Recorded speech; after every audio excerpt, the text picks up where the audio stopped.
This is saute like a pro.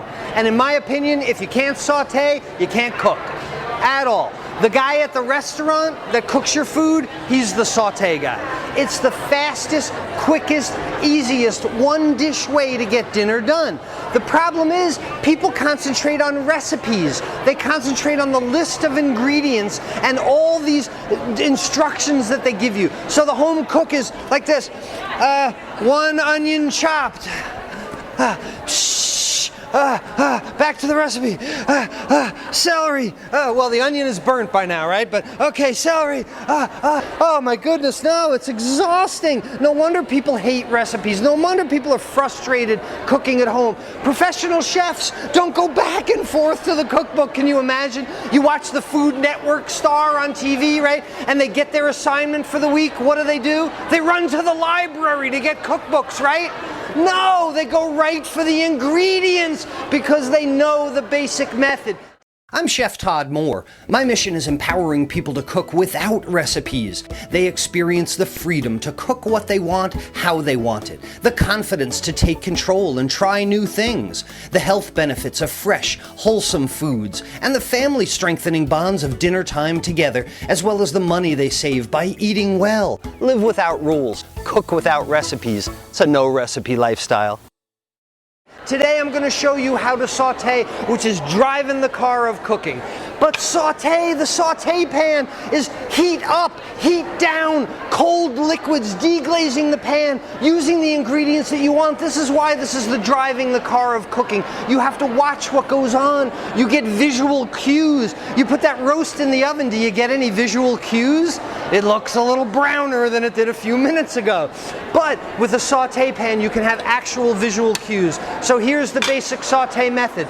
Step 1 in a saute method, pan hot first. That's a hot pan. I know if the water evaporates at 212 degrees and proteins coagulate at 165, this is now hot enough to cook in. Step 1, pan hot. Step 2, some kind of fat. I'm going to use olive oil. Ladies and gentlemen, Grandma ain't here. She's not watching.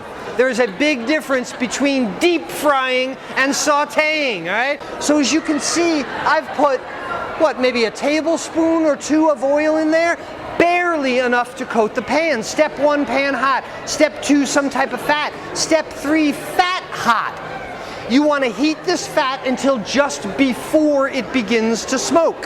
Chicken breast is our protein product. Chicken breast has a show side. That's where the skin was. That's a nice, smooth, pretty side. And it has a no side. That's where the tenderloin is. That's the ugly side. Show side's going up on the plate, so the show side goes down first in the pan. First thing I notice about my chicken breast is it starts to turn white around the edges, right? We've all seen this. That's the coagulation of proteins beginning. That's our stiffening and shrinking. And after a certain amount of time, to speed things along, I'm going to take it out. And look what's left in the pan. Brown bits. It's called fond, F-O-N-D, and I'm very fond of fond.